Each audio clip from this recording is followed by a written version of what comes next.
सत्ता की खातिर महाराष्ट्र की सियासत में बड़े उलटफेर की संभावना, कांग्रेस में हो सकता है एनसीपी का विलय। कांग्रेस ने शरद पवार को दिया महाराष्ट्र सीएम की कुर्सी का ऑफर, कहा एनसीपी का कांग्रेस में विलय कर पवार बन सकते हैं।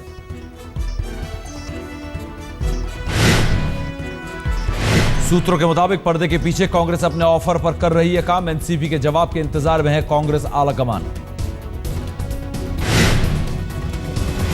विलासराव देशमुख के निधन के बाद राज्य कमजोर हुए कांग्रेस की जमीन, लोकसभा चुनाव में करारी हार के बाद शरद पवार से आस।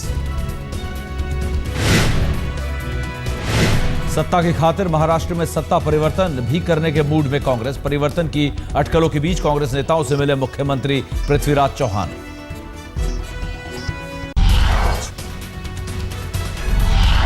चौहान ने पार्टी अध्यक्ष सोनिया गांधी से की मुलाकात, साथ ही पूर्व सीएम मनमोहन, एके एंटनी, अहमद पटेल और राष्ट्रपति प्रणब मुखर्जी से भी मिले चौहान।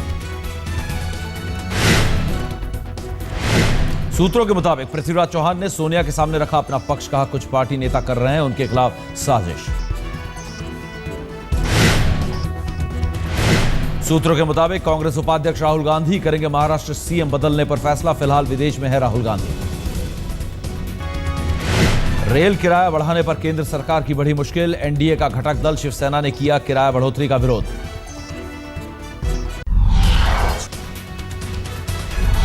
आज सामना के संपादकीय में उद्धव ने लिखा कि उनके सांसद करेंगे रेल किराया बढ़ोतरी का विरोध, बढ़ोतरी पर राजी नहीं है शिवसेना। उद्धव ने कहा कि खुद करेंगे पीएम मोदी से इस मुद्दे पर बात, बढ़ोतरी वापसी मुमकिन नहीं तो किराए में कमी के लिए करेंगे अपील। रेल किराए के बाद रसोई गैस के दाम भी दे सकते हैं झटका, डीजल की तरह रसोई गैस से भी सब्सिडी हटाए जाने का प्रस्ताव। डीजल की तर्ज पर हर महीने 10 रुपए बढ़ाई जाएगी एलपीजी सिलेंडर की कीमत, कंपनियों का घाटा पूरा होने पर बाजार भाव पर मिलेगा सिलेंडर। हिंदी में कामकाज को लेकर जारी विवाद, रामविलास पासवान का विरोधियों को जवाब, कहा जब तक हम हिंदी नहीं अपनाएंगे देशवासी गूंगे ही बने रहेंगे। इसलिए राजभाषा हमारा है, राजभाषा का जो है अधिक से अधिक प्रयोग होना चाहिए। राजभाषा हिंदी की अगर पूरे देश की भाषा बननी चाहिए, लेकिन उसके साथ साथ जो हमारे स्थानीय भाषा हैं उनको भी उसी तरीके से सम्मान, आदर और बढ़ावा मिलना चाहिए। प्रधानमंत्री नरेंद्र मोदी से मिले बिहार के सीएम जितेंद्र राम मांझी, बिहार को विशेष राज्य का दर्जा दिए जाने की रखी मांग।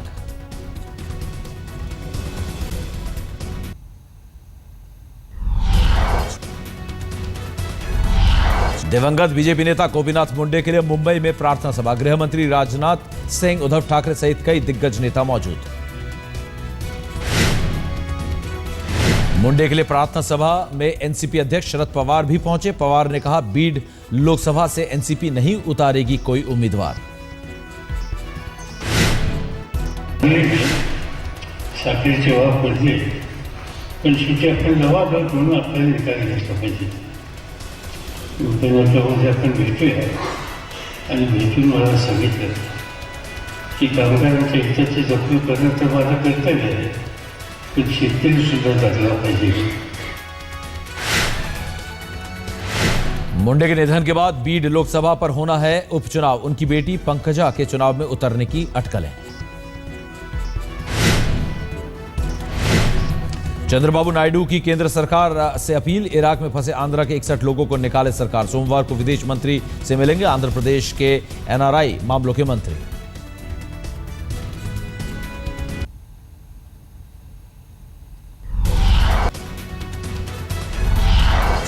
आज अमेरिका से वापस लौट सकती है प्रीति जिंटा, पुलिस को लेने हैं नसवाड़िया के खिलाफ प्रीति के बयान।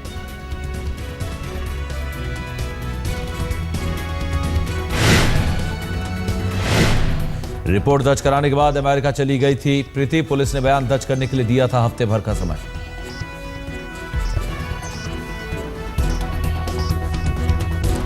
अब तक आईपीएल की सीईओ सुंदर रमन सहित कई गवाहों के बयान दर्ज कर चुकी है मुंबई पुलिस। प्रीति के बयान के बाद आगे की कार्रवाई होगी। घटना के वक्त मौके पर मौजूद एक गवाह से आज तक की एक्सक्लूसिव बातचीत। गवाह ने कहा मैंने नहीं देखा नेस को बदसलूकी करते। मैं आपको पता है पहले भी कि वो आए उनके पास, उनके कक्ष में, वो बहुत लंबे थे, आवाज़ भी बहुत ज़्यादा थी, थोड़ा बहुत बातचीत आर्ग्यूमेंट हो गया सीट अरेंजमेंट के बाद। मैंने कुछ ऐसा नहीं देखा कि उसने गाली बोली और हाथ मरोड़ा और कुछ अब्यूजिव लैंग्वेज यूज़ की।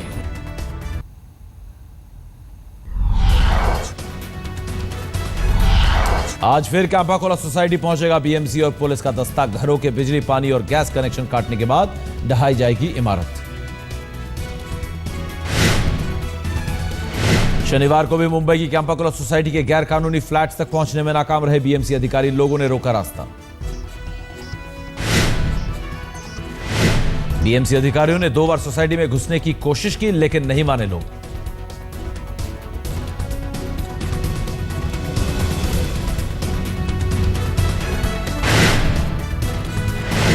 शुक्रवार को भी बीएमसी अधिकारियों ने 2 बार कैंपाकोला सोसाइटी में घुसने की कोशिश की थी, लेकिन नहीं हुए कामयाब।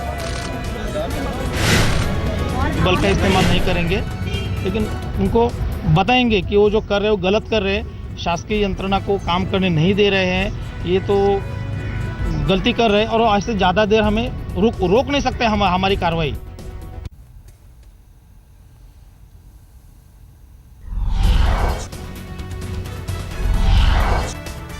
दिल्ली के आदर्श नगर में एक शख्स ने अपनी पत्नी और 4 साल की बच्ची का किया कत्ल। खुद पुलिस को कॉल करके हत्या की दी जानकारी।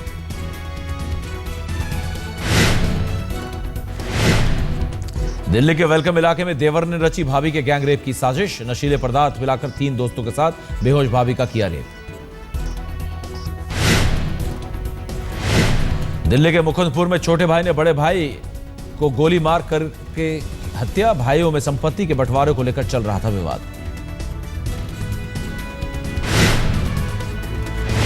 जम्मू कश्मीर के सपौर में युवक की गोली मारकर हत्या। अपने घर के बाहर खड़ा था मृतक, गोली मारने वाला फरार।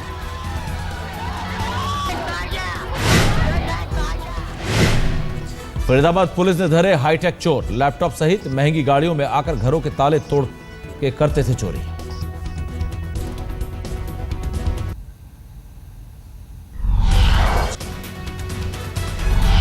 इंग्लैंड के तेज गेंदबाज स्टुअर्ट ब्रॉड ने बनाया रिकॉर्ड। टेस्ट मैचों में 2 बार हैट्रिक लेने वाले दुनिया के चौथे और इंग्लैंड के पहले गेंदबाज बने।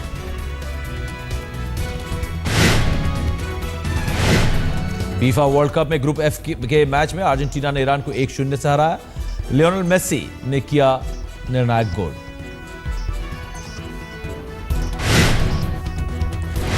ईरान ने 90 मिनट तक अर्जेंटीना को नहीं करने दिया गोल। एक्स्ट्रा टाइम के पहले मिनट में मेसी कर पाए गोल।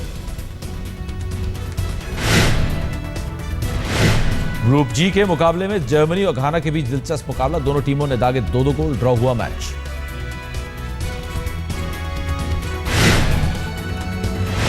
नाइजीरिया ने बोस्निया को 1-0 से हराया। नाइजीरिया के ओडेम विंगी ने किया गोल।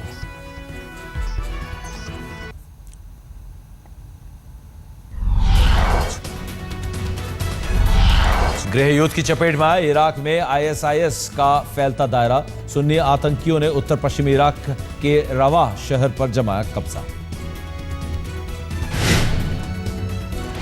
पाकिस्तान सरकार ने बंद की अफगानी मोबाइल नंबरों की रोमिंग फैसिलिटी। आतंकी गतिविधियों में नंबरों के इस्तेमाल के चलते लगाई पाबंदी।